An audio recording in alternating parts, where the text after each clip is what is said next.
ನಮ್ಮ ಮಾಜಿ ಶಾಸಕ ಪುಟ್ಟೇಗೌಡರವರು, ಜೋಳೇಗೌಡರವರು, ನಮ್ಮ ಮಾಜಿ ವಿಧಾನ ಪರಿಷತ್ ಗೋಪಾಲರವರು, ಮತ್ತೆ ನಮ್ಮ ಎಚ್.ಕೆ. ಮಹೇಶ್ವರವರು, ನಮ್ಮ ವಾಲ್ಮೀಕಿ ಸರಳರವರು ಇವರೆಲ್ಲರನ್ನೇ ಆಶೀರ್ವಾದ ಮಾಡಿದ್ದಾರೆ.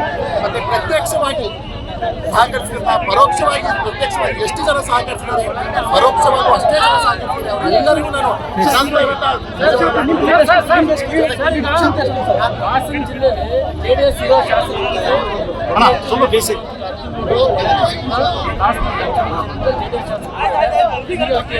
ಮೊಬೈಲ್ ಸ್ವಲ್ಪ ಜನ ಮಾಡಿ ಸರ್, ನಾವೆಲ್ಲರೂ ತಲೆ ಮಾಡಬೇಕಾಗ್ತದೆ. ಜನ ಬದಲಾವಣೆ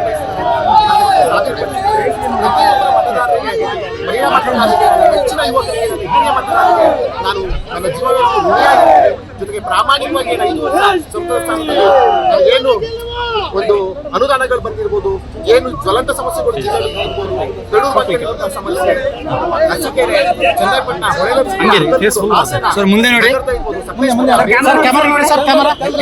ಜ್ವಲಂತ ಸಮಸ್ಯೆಗಳನ್ನ ಪ್ರಾಮಾಣಿಕವಾಗಿ ಬಗೆಹರಿಸುವಂತ ಕೆಲಸವನ್ನ ನಾನು ಮಾಡ್ತೀನಿ.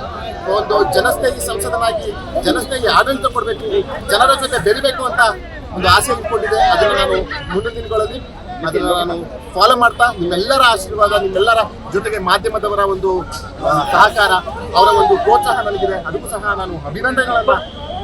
25 ವರ್ಷಗಳ ನಂತರ ಜೆಡಿಎಸ್ ಕೈ ವಶವಾಗಿದೆ.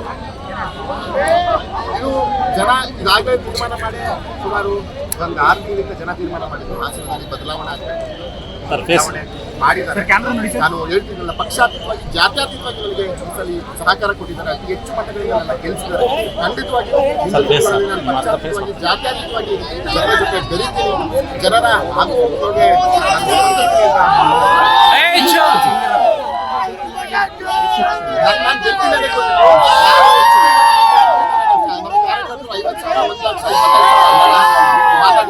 ನನಗೆ ನಾನು ಗೆದ್ದೆ ಗೆಲ್ತೀನಿ ಆದರೆ ಎಲ್ಲೋ ಅತಿ ಹೆಚ್ಚು ಮತಗಳನ್ನ ನನ್ನ ಗೆಲ್ಸಿದ್ದಾರೆ.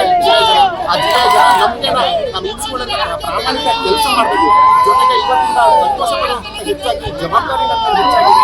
ಜನರ ಒಂದು ನಿರೀಕ್ಷೆಗಳು ನನ್ನ ಮೇಲೆ ಜಾಸ್ತಿ ಇರುತ್ತೆ. ಅದನ್ನೆಲ್ಲ ಪೂರೈಸಬೇಕು, ಪ್ರಾಮಾಣಿಕವಾಗಿ ಜೊತೆ ಕೆಲಸ ಮಾಡ್ಕೊಂಡು ಹೋಗ್ಬೇಕು ಅಂತ ನಾನು ಈಗ ನಮ್ಮ ಕಾಂಗ್ರೆಸ್ ಕಾರ್ಯಕರ್ತರ ಹಾಸನ ಜಿಲ್ಲೆಯ ಜನತೆಯ ಗೆಲುವು, ನನಗೆ ವೈಯಕ್ತಿಕವಾಗಿ ಗೆಲ್ಲುವಂತೂ ಅಲ್ವೇ ಅಲ್ಲ. ಇದು ನಮ್ಮ ಕಾರ್ಯಕರ್ತರ ಗೆಲುವು, ಹಾಸನ ಜಿಲ್ಲೆಯ. ಸ್ಥಳೀಯ ಹಾಗೂ ನಿಖರ ಸುದ್ದಿಗಾಗಿ ಸಬ್ಸ್ಕ್ರೈಬ್ ಆಗಿ ಬೇಮಾ ವಿಜಯ ಡಿಜಿಟಲ್ ಯೂಟ್ಯೂಬ್ ಚಾನೆಲ್ ಹಾಗೂ ಪಕ್ಕದಲ್ಲಿ ಕಾಣುವ ಬೆಲ್ ಐಕಾನ್ ಕ್ಲಿಕ್ ಮಾಡಿ ಕ್ಷಣ ಕ್ಷಣದ ಅಪ್ಡೇಟ್ಗಳನ್ನು ಪಡೆದುಕೊಳ್ಳಿ.